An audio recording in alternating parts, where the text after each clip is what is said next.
Hello everyone, before we properly begin, I have some very good news. After 6 months, I'm finally out of the mental health hospital I've been in. Very happy and I'm very excited to spend even more time on the channel, and I very much hope the content continues to improve. A question I've seen in the FromSoftware community often would be, does Elden Ring live up to the hype? Was it actually the masterpiece? Or are we just looking through rose-tinted glasses? These are the questions I aim to answer in this video, so sit back, relax, grab some popcorn if you want to, and enjoy as I delve into the question of whether or not Elden Ring is truly a masterpiece almost a year later. I'll tell you straight up, I'm not going to beat around the bush for the whole video. The short answer is no, but the long answer is yes and no.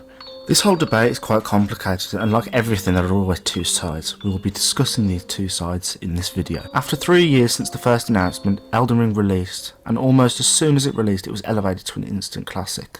The success was unbelievable, even by FromSoftware standard. As the reviews rolled out, it was a 10 out of 10s all around the board, and while on the surface of the game it was a masterpiece, as more and more people played and beat the game, quite a few issues showed themselves, whether that be unbalanced bosses, one-shot AoEs, infinite stamina and FP from bosses, etc. There are issues and people started asking if the game was as good as they say.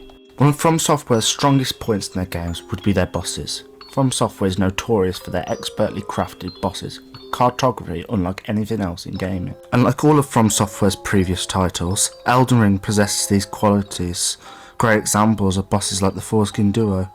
I'm just messing with you, those two are definitely not good bosses. Unlike the Foreskin Duo, bosses like Godwyn and Horror at times, Malenia and the Beast Clergyman at times, Morgoth, Mohg, and finally Radhn are great examples of FromSoftware's genius coming to fruition. And while most bosses are masterpieces, there are a lot of bosses that are just not good at all. Ones like Elden Beast, who constantly dives and runs away, hitting you with bullshit AoEs that one-shot you and that can track you beyond what should be possible. I said at times for Malenia, because a lot of the time you are constantly being hit by, you guessed it, one-shot AoEs, and if this was bad enough, these annoying AoEs inflict destined death upon you, reducing your health even further. The fire giant who constantly rolls away with even more AoEs and has a health pool bigger than Mount fucking Everest. Not to mention the infinite stamina and FP. In previous games, the way bosses and enemies alike had a set stamina bar allowed for elaborate dances and even more immersion. Like my favourite boss in the series, Lady Maria of the Astral Clock Tower. With the loss of this feature, it really took away a lot of the experience present in previous games, not allowing good bosses to go to that next level of greatness. It goes back to that point we mentioned earlier of the game both being a masterpiece and not a masterpiece simultaneously. Something that is actually almost a masterpiece would be weapons. Elden Ring brought back a system native to Dark Souls 2, dual wielding weapons, and while in Dark Souls 2 it was very basic with most weapons no matter the weapon type having virtually the same moveset throughout, Elden Ring changed this, every weapon type having its own unique moveset, something I found very fun and interesting. But like most things in Elden Ring, as I said, the weapon system is almost a masterpiece. Elden Ring also expanded upon a feature in Dark Souls 3 called skills. While Dark Souls 3's skills were very basic, Elden Ring's was expanded a lot, with almost every weapon having their own Ash of War as they're called in Elden Ring. And while there is a lot of variety, like with almost everything in Elden Ring, a lot of these Ashes of War are completely OP and broken. A good example would be Hoarfrost Stomp Ash of War. At the beginning of launch, this Ash of War could kill bosses in a matter of seconds, a good example of how broken a lot of the weapons were and still are to this very day. Unlike a lot of things in Elden Ring, the level design is truly a masterpiece. FromSoftware is famous for a lot of things. One of these things they are known for is level design. Elden Ring is quite different to previous FromSoftware titles, being that it is open world. And while open worlds have been done to death for years, Elden Ring's is different. Its world is jam-packed with hidden secrets and details, and almost every corner you turn around there is something to sink your teeth into, whether that be loot, bosses, dungeons, catacombs, so on and so on. The open world is so massive that it's almost unfathomable, and I love it so much. It also doesn't tell you how big it actually is. It lets you think, it can't get any bigger, can it? And then it does over and over and over and over and over and over again. Something that in my experience is very rare to find in any type of video game. And while the open world is different from the classic FromSoftware level design, the original design does make a return with the introduction of legacy dungeons like Stormvale, Raya Lucaria and the Halig Tree. Something that is new to Elden Ring would be mounts, namely a goat horse called Torrent, and no, not the dark web search engine Torrent. You're given Torrent at the very beginning of Elden Ring. This truly helps with the open world, and I've loved every second of using this lovable horse goat to travel through the lands between. Having a trusty companion by your side is truly a wonderful feeling, and I just really bloody love it. Another point that FromSoftware is notorious for would be its story and lore, and even almost a year later the story still holds up very well. And like the level design, it's truly a masterpiece. If you've seen any of my videos on FromSoftware, then you've probably seen how much I love the lore in these games. And since I started making lore videos, we have now made 23 videos on it. And we still have so many topics we haven't even discussed, and I can't wait to explain even more love because I truly love talking about it. As most know, FromSoftware has an amazing catalogue of games, and a question that is bound to arise is, how does Elden Ring compare to previous titles that FromSoftware has made? And while Elden Ring is by no means at all a bad game, due to some of the issues we have pointed out in the video, if I was to rank it, I'd say around 3/4 to the top of the list. While it's definitely nowhere near at all the worst game in FromSoftware's catalogue, there are definitely better games out there like Dark Souls 3 and Bloodborne. Games that in my opinion had a lot less issues. It's no secret that FromSoftware makes some of the hardest games available in gaming, and of course Elden Ring is no exception, and while there are some things that can make the game a lot easier, it still does retain that difficulty that is both deeply loved and deeply hated. A word used a lot in FromSoftware's games is fair but hard. This is the case in Elden Ring for some parts at least.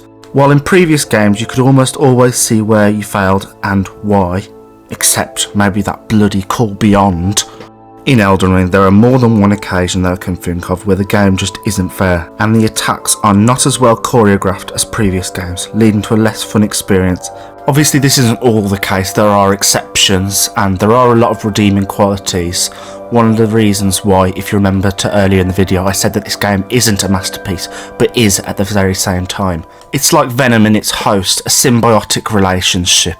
While FromSoftware's games are mostly PvE, the thing that really keeps these games going for years, though, is the PvP. And well, if you remember what we talked about earlier, Elden Ring is full of unbalanced attacks. And while in PvE, I don't have a problem with it. You can play however you want to play. PvP, however, is a different story.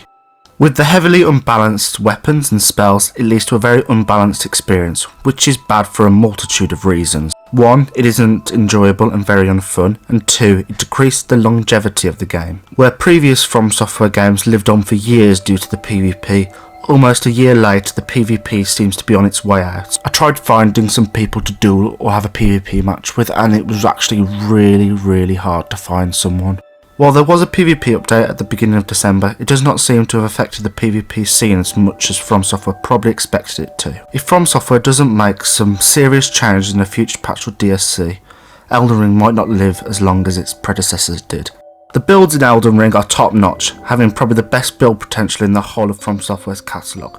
There's just so many weapons to use in so many different ways. So many Ashes of Wars to mess around with, so many stat combinations to mix with as well. These stats include Vigour, Mind, Endurance, Strex, Dexterity, Intelligence, Faith, and finally Arcane. And you can make so many unique builds like Poison, Frost, Bleed, etc, etc. Something that's a big part of Elden Ring's builds would be Sorcery, something that is very overpowered, but also really fun in Elden Ring. I suggest trying it out, as some sorcery builds can be absolutely bloody amazing and really fun to use, if not a little bit on the overpowered side. I'm not a fan at all of Elden Ring's endgame. I thought it was very disappointing, and I think there could have been done a lot better than it was.